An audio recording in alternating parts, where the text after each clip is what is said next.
we talk about sexual violence, or actually more when we hear about sexual violence, what we hear about is it's a game of chance, and you just hope that the wheel doesn't land on you. And when people say sexual violence prevention, they don't mean preventing perpetration from happening. They mean restricting women's actions and the actions of other people who might become targets of sexual violence. So what I wanted to talk about tonight, and what I hope the candidates will hear, is that when I say sexual violence prevention, what I mean is not cover your drink or carry mace. I mean, let's make our communities accountable to perpetrated behavior that's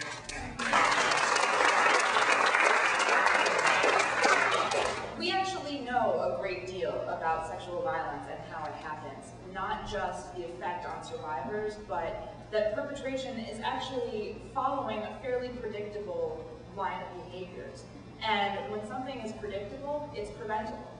We know that early intervention with children and youth, when it's available and accessible, is actually very effective.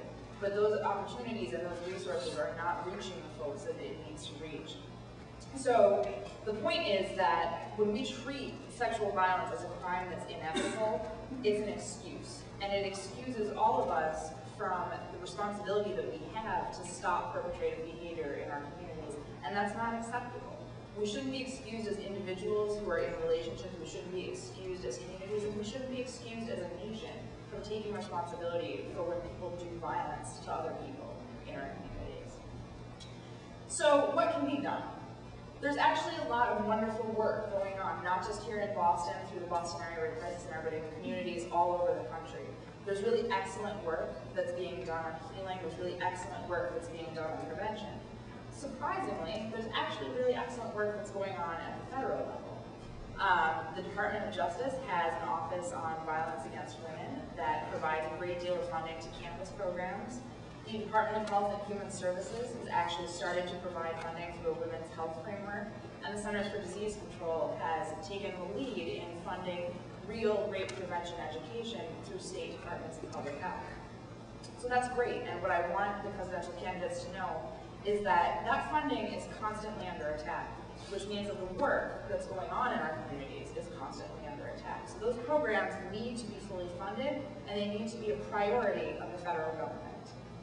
Additionally, the federal government has the opportunity to take a lead on this. There can be real social change about gender violence in our country.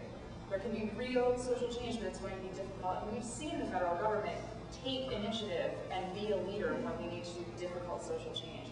They did that around the issue of school desegregation and equal rights, and they can do it again with gender violence. And so what I would challenge, not just Senator Obama and Senator McCain, but Cynthia made a great point, and we echoed her,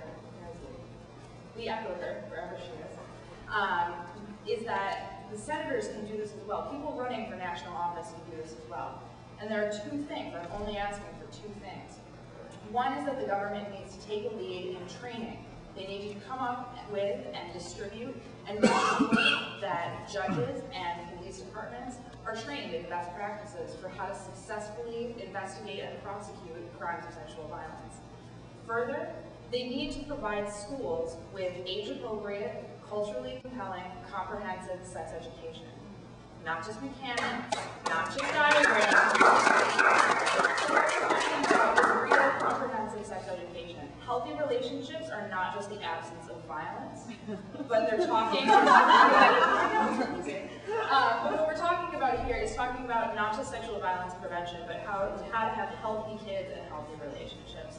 So that's the challenge that I have for Senators McCain and Obama and everyone running for office, which is to join us in the work that we're already doing. Join us in saying, this is not just a women's issue, this is a community issue, and help us with this work and take a leadership role in this work. Thank you.